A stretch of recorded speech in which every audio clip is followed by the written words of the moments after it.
अस्सलामुअलैकुम फ्रेंड्स, इस लेक्चर के अंदर हम पढ़ेंगे वर्किंग ऑफ बोम कैलोरीमीटर कि आप एक्सपेरिमेंट के बाद किसी फ्यूल की कैलोरीफिक वैल्यू मालूम करते हो बोम कैलोरीमीटर की मदद से। तो ये बोम कैलोरीमीटर काम कैसे करता है इस लेक्चर के अंदर हम पढ़ेंगे।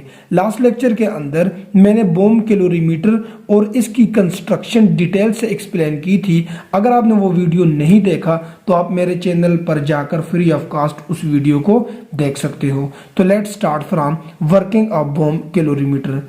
तो लिखा हुआ है unknown amount of given fuel is placed in silica crucible which is supported over a ring. कहता है कि सबसे पहले आपने नॉन मिकदार फ्यूल सिलिका क्रूसिबल के अंदर लेना है जो कि हमने रिंग के साथ जोड़ा हुआ है। अब ये सिलिका क्रूसिबल क्या होता है और रिंग क्या होती है, तो इनको हमने जोड़ा हुआ है। तो इसको हमने लास्ट लेक्चर के अंदर डिटेल से एक्सप्लेन किया था, तो आप जाकर उससे फायदा ले सकते हो।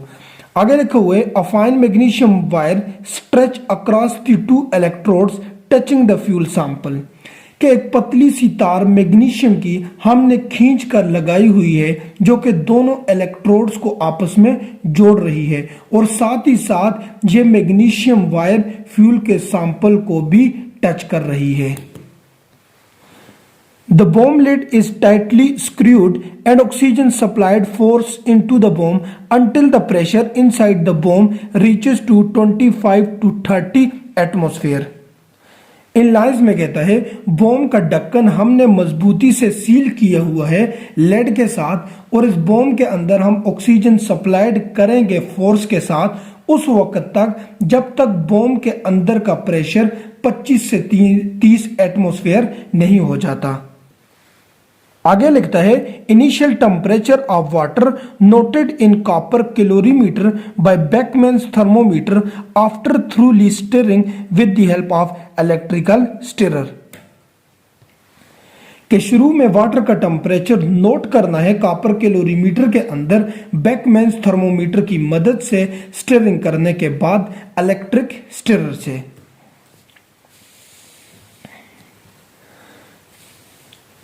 तो आगे लिखता है electrodes are connected with battery then electric spark is produce in the fuel on crucible. Now fuel start burning with the evolution of heat which is evolved during burning of fuel will be absorb by water inside the copper calorimeter. इन lines में कहता है ऊपर वाला सारा कुछ करने के बाद इलेक्ट्रोड्स को बैटरी से कनेक्ट कर लेना है और इलेक्ट्रिक स्पार्क मतलब चिंगारी प्रोड्यूस करनी है फ्यूल पर जो कि क्रूसिबल के अंदर रखा हुआ है। नाउ अभी ये फ्यूल जलना शुरू हो गया है और जलने से हीट एवॉल्व करेगा। जो हीट फ्यूल के जलने से एवॉल्व हो रही है वो वाटर एब्जॉर्ब करेगा जो कि कॉपर कैलोरीमीटर के अंदर रखा हुआ है। आगे लिखता है water continuously stirrer in order to distribute heat uniformly throughout the experiment. Water जो कि कॉपर कैलोरीमीटर के अंदर रखा हुआ है इसको इलेक्ट्रिक स्टिरर की मदद से मुसलसल स्टिरर करना है ताकि हीट यूनिफॉर्मली डिस्ट्रीब्यूट होती रहे सारे एक्सपेरिमेंट के दौरान। आगे लिखते हैं maximum temperature is shown by Beckmann's thermometer is recorded and calorific value of fuel is determine. Maximum temperature हमें बेकमैन्स थर्मोमीटर जो बताएगा उसको रिकॉर्ड कर लेना है और इसी तरह फ्यूल की कैलोरीफिक वैल्यू मेजर हो जाएगी। मैक्सिमम वैल्यू हमें तब मालूम होगी जब बेकमैन्स थर्मोमीटर एक कांस्टेंट वैल्यू देगा। कांस्टेंट मतलब जहां से वैल्यू चेंज होना बंद हो जाएगी, मतलब एक खास वैल्यू आ जाएगी उसके बाद फ्यूल की वैल्यू इंक्रीज नहीं होगी, उसी को हम बोल देंगे मैक्सिमम टेम्परेचर जो कि हमें बेकमैन्स थर्मोमीटर बताएगा। नाउ आगे हमारे पास ऑब्जर्वेशन। तो let weight of fuel sample taken in silica crucible equal to x kilogram कि हम मान के जा रहे हैं कि जो हमने फ्यूल का वजन सिलिका क्रूसिबल के अंदर लिया है हम उसको x मान रहे हैं। इसी तरह लिखा हुआ है weight of water taken in copper calorimeter equal to y kilogram. Let water का वजन कॉपर कैलोरीमीटर के अंदर हम y मान के जा रहे हैं। आगे लिखा हुआ है water equivalent of copper calorimeter stirrer thermometer and bomb equal to z kilogram. Copper calorimeter stirrer thermometer and bomb का टेम्परेचर हम Z मान के जा रहे हैं। इसको मैं आपके सामने थोड़ा और एक्सप्लेन करता हूं कि जब आप बॉम के अंदर फ्यूल को बर्न करते हो तो कुछ हीट कॉपर कैलोरीमीटर भी एब्जॉर्ब करता है, कुछ स्टेरर भी एब्जॉर्ब करता है, कुछ थर्मोमीटर भी एब्जॉर्ब करता है और इसी तरह कुछ बॉम भी एब्जॉर्ब करता है। अगर ये सारी चीजें ना होती, सारी चीजें मतलब copper calorimeter stirrer thermometer bomb, तो वाटर का टेम्परेचर और भी राइज होता या आपको इनकी जगह एक्स्ट्रा पानी भी लेना पड़ता। मेरे ख्याल में आपको ये बात समझ आ चुकी होगी। आगे लिखा हुआ है initial temperature of water in copper calorimeter equal to T1 degree centigrade. के लेट वाटर का इनिशियल टेम्परेचर हम कॉपर कैलोरीमीटर के अंदर T1 डिग्री सेंटीग्रेड मान के जा रहे हैं। मतलब जब आपने एक्सपेरिमेंट स्टार्ट नहीं किया था, फ्यूल बर्निंग से पहले का जो टेम्परेचर होगा इसको हम बोलेंगे T1 डिग्री सेंटीग्रेड। आगे लिखता है final temperature of water in copper calorimeter equal to T2 degree centigrade. Final temperature copper calorimeter के अंदर जो फ्यूल बर्निंग के बाद आएगा इसको हम T2 डिग्री सेंटीग्रेड मान के जाएंगे। अच्छे इसको थोड़ा और एक्सप्लेन करता हूँ। मतलब आपने फ्यूल जला दिया, इसके जलाने के बाद आपके पास एक मैक्सिमम वैल्यू आई जिसके बाद फ्यूल की वैल्यू चेंज होना बंद होगी, इसी को आप T2 डिग्री सेंटीग्रेड मान के जाओगे। आगे लिखता है हाई और grass calorific value of fuel is C kilo calorie per kilogram. कहते हैं कि हाई और ग्रास कैलोरीफिक वैल्यू फ्यूल की हम C kilo calorie per kilogram मान के जाएंगे। यहां पर ये जो C लिखा हुआ है इस C का मतलब है कैलोरीफिक वैल्यू।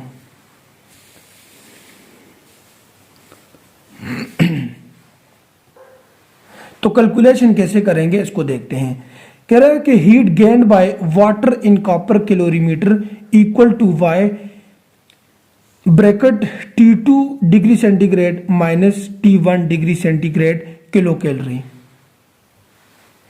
कि जो वाटर ने हीट गेन की है कॉपर कैलोरीमीटर के अंदर उसको हमने Y बोला था और इसको हम निकालेंगे final temperature minus initial temperature. तो यहां पर आप देख सकते हो मैंने इसको Y मान के गया था, आप कुछ भी मान के जा सकते हो।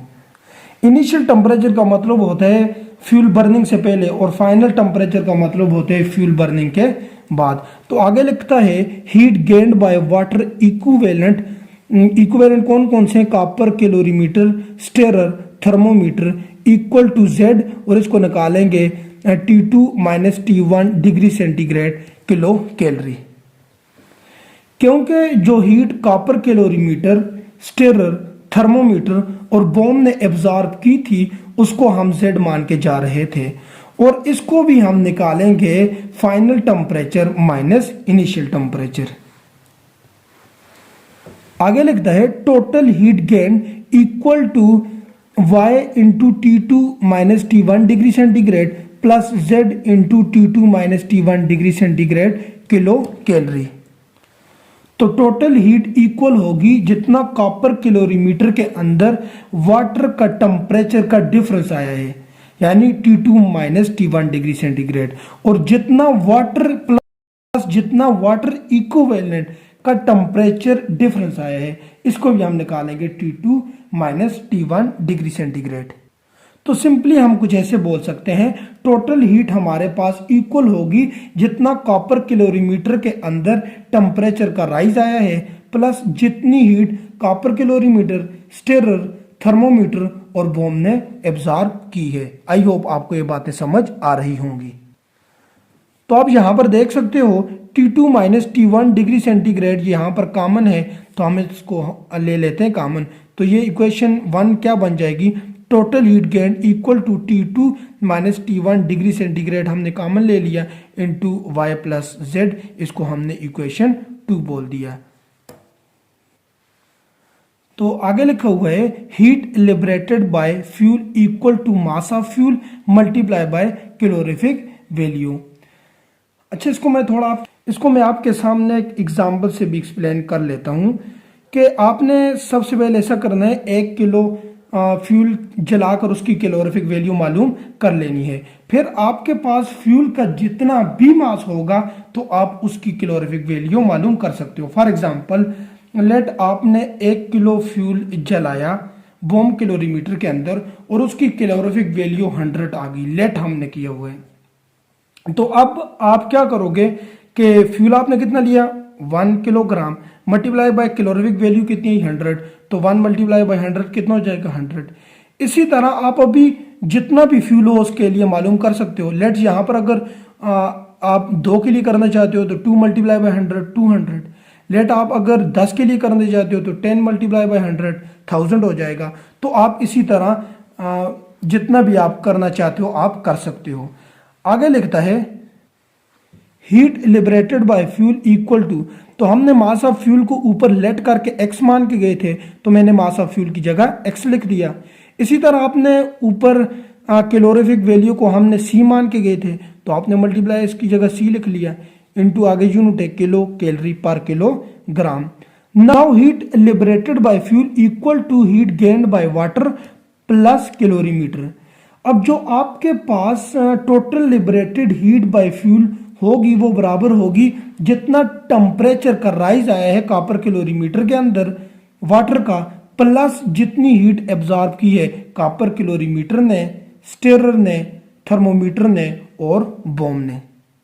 अब हमने ऊपर बोला था कि हीट लिबरेटेड बाय फ्यूल, तो हमने इसको रिप्रेजेंट किया था x मल्टीप्लाई बाय सी से, तो मैंने यहाँ पर हीट लिबरेटेड बाय फ्यूल को भी लिख लिया x multiply by C equal to heat gained by water, तो आपने इसको मान के गए थे y into T2 minus T1 degree centigrade plus calorimeter, तो आप इसको मान के गए थे। यहाँ पर ये जो कैलोरीमीटर लिखा हुआ है ये वाटर के इक्वलेंट है, यानी स्टेरर है, कॉपर कैलोरीमीटर है, बॉम है, थर्मोमीटर है, तो इसको आप मान के गए थे Z into T2 minus T1 degree centigrade.